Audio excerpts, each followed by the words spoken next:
지난주 있었던 뉴스 소식 먼저 좀 전달해 드리겠습니다. 자, 최근 뉴스인데요.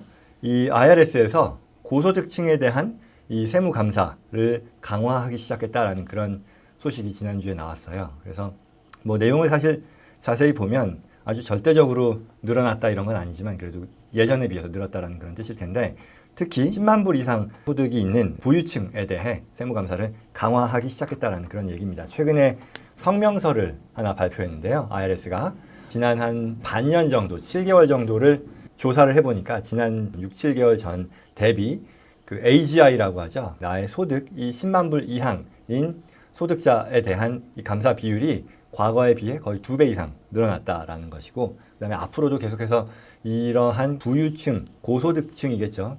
부유층이라기보다는 감사를 강화할 계획이다라고 하네요. 그렇다고 뭐 엄청나게 높은 건 아닌 게, 사실 이 절대값으로 따지면 10만 불에서 20만 불 사이에 있는 소득자들에 대해서는 0.1%였었는데 작년 이맘때에는요. 근데 그게 2배로 늘었으니까 0.2%네요. 그러니까 아주 높은 건 아니고요. 그리고 이제 50만 불 이상 또 100만 불 이하에 있는 그런 사람들은 그것도 역시 2배 이상 올라서 0.6%, 그리고 또 1000만 불 이상의 소득자들에 대해서는 거의 4배 이상, 거의 10%에 육박하는 감사 비율로 올라갔다라고 하네요. 그래서 이렇게 최근에 이 감사 비율을 부쩍 높인 이유는요. 제가 지지난주인가요? 뉴스에서 전달했던 것처럼 최근에 IRS에서 납세자들의 그 정보 보고, 인포메이셔널 리턴이라는 게 있는데, 이거를 많은 숫자의 그 보고서를 파기한 상황이 있어서 그걸 이제 청문회에서 이 IRS 그 청장이죠. 국세청장을 상대로 질의응답을 하면서 퇴임을 종용할 만큼 굉장히 큰 이슈로서 의회에서 다뤄졌었죠. 그래서 그런 식의 압박, 그리고 더 나아가서 이 부유층에 대한, 이 고소득층에 대한 세무 감사율이 너무 저조하다라는 것에 대해 지금 현재 또 의회에서 압박을 가하는 그런 상황이라고 하네요. 그런 부분들이 반영된 게 아닌가 하는데요. 동시에 이와 같은 그 감사, 이 니즈를 확보하기 위해서 신규 인력, IRS의 감사인들이죠. 그런 직원들도 채용을 하고 있는데 10,000명 이상 채용할 계획을 발표했다라고 하는데 뭐 여의치 않은 그런 상황이라고 합니다. 아무튼 우리가 세금 신고를 준비하면서 사실 미국은 아너 베이스잖아요. 아너 베이스라고 해서 우리가 보통 신고를 할 때에도 바리바리 관련 자료들 다 뭐 첨부해가지고 제출하는 게 아니라 기본적으로 내가 보고하는 그 내용 그대로 받아들여 주죠. 그런데 이제 감사를 통해 이게 문제가 발각이 되면, 문제가 드러나면 이제 큰 파급 효과 내지는 그런 컨시퀀스라고 하죠. 그런 것들을 부담하게 되니 잘 준비해서 문제가 없도록 할 필요가 있겠죠. 그런 부분들 주의를 환기시키는 그런 기사였던 것 같습니다. 다음 소식이요.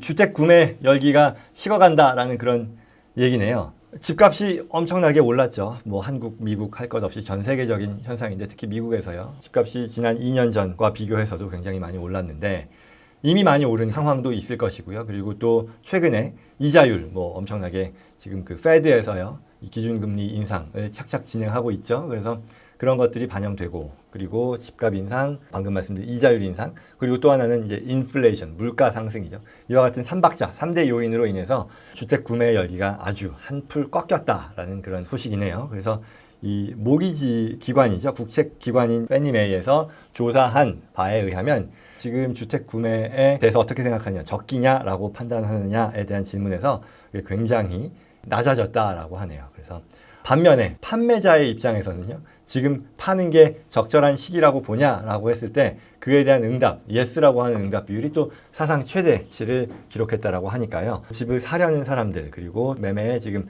관심을 갖는 분들이 참고할 만한, 그런 고려해 볼 만한 그런 내용이겠죠. 이에 대한 분석으로는요, 뭐 당연히 지금 앞서 말씀드렸던 그와 같은 이유들로 인해 재정난에 대한 두려움이 굉장히 높아졌다, 그런 것들이 반영된 것이다 라고 분석을 했는데, 당연히 이제 금리가 올라가는 데 대해 모기지를 받기 어려운 것, 그리고 모기지를 받아도 금융 비용에 대한 부담이 높기 때문이겠죠.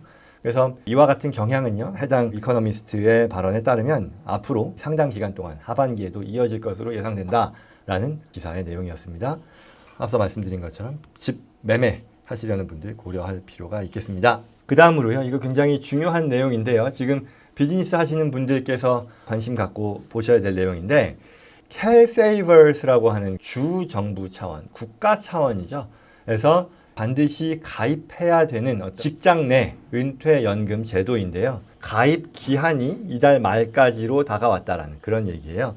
직원 은퇴연금 가입 기한이 이번 달 말까지인데 이 배경이 뭐냐 하면 우리가 리타이먼트 플랜이라는 게 있잖아요. 개인 은퇴연금이죠. 우리가 가장 대표적으로 아는 게 IRA라는 게 있단 말이에요. 그리고 또 Roth IRA도 있고 그리고 회사에 따라서는 뭐 대표적인 거는 401k라고 하죠. 401k이고 그 밖에도 제가 뭐 여러 차례 별도 영상을 통해서 다루기도 하고 또 라이브 방송에서 또 다뤘던 개인 또는 기업 차원에서의 은퇴연금 계좌, 은퇴연금 폴리시라는 게 있단 말이에요. 근데 이걸 국가적인 차원에서 보면 문제가 뭐냐? 전 국민이 IRA 내지는 Roth IRA를 가입할 수 있어요. 그리고 또한 전 국민을 놓고 보면 회사를 다니면 회사가 제공하는 폴리시에 가입을 하거나 아니면 그게 아니면 IRA 이렇게 가입할 수 있는 옵션이 있음에도 불구하고 실제 이와 같은 은퇴연금 계좌를 활용하는 국민의 비중이 굉장히 낮다네요. 그래서 정부 차원에서는 뭐 사회보장제도도 당연히 있겠지만 이 연금의 고갈이라는 것은 뭐 미국도 예외가 아니잖아요. 그게 큰 문제가 되어 왔고 앞으로 더 심해질 것이다라는 그런 우려를 하다 보니 개개인의 은퇴 준비라는 것을 장려하는 입장인데 이게 지금 안 되고 있다라는 그런 문제의식이 이 제도가 나오게 된 배경인데 회사 차원에서요. 5인 이상 사업체를 말합니다. 5인 이하일 경우에는 상관이 없는데 5인 이상 기업일 경우는 종업원들이요. 최소한 하나의 은퇴연금 계좌에 가입되어 있도록 make sure 해야 된다. 반드시 확인해야 되고 그렇게 해야 할 의무를 고용주에게 둔다는 거예요. 어떻게 그렇게 하느냐? 가장 쉬운 옵션은 이거겠죠. 회사 차원의 플랜을 내가 해놓으면 그건 이제 무차별적인 플랜이잖아요. 모든 직원이 가입할 수 있는 그런 자격이 주어지는 그런 플랜이란 말이죠. 그러면 해결이 되는 거예요. 그러니 제가 계속해서 얘기했었던 401k다, 뭐 SEP IRA다, 뭐 이런 기타 등등의 리타이먼트 플랜을 회사 내에서 그 제도를 채택해 놓고 가입할 수 있게 해 놓던가 1번, 2번. 그게 아니면 직원들이 IRA에 가입했거나 아니면 아니었을 경우에는 이 Care Savers라고 하는 이 프로그램에 가입하도록 강제해야 된다는 그런 얘기예요. 그러면 어떻게 되느냐? 그건 이제 Care Saver 어카운트를 셋업하면 되고요. 거기에 우리가 페이롤이 나가는 직원들 있잖아요. 그 직원들을 등록함으로써 페이롤을 매번 지급하죠. 매달 또는 뭐 every other week 이렇게 지급을 할 때 그때 월급의 일부 처음에는 이제 5%를 기본으로 이제 뺀다고 하는데 그걸 기본으로 적립을 강제로 하게 된다는 거죠.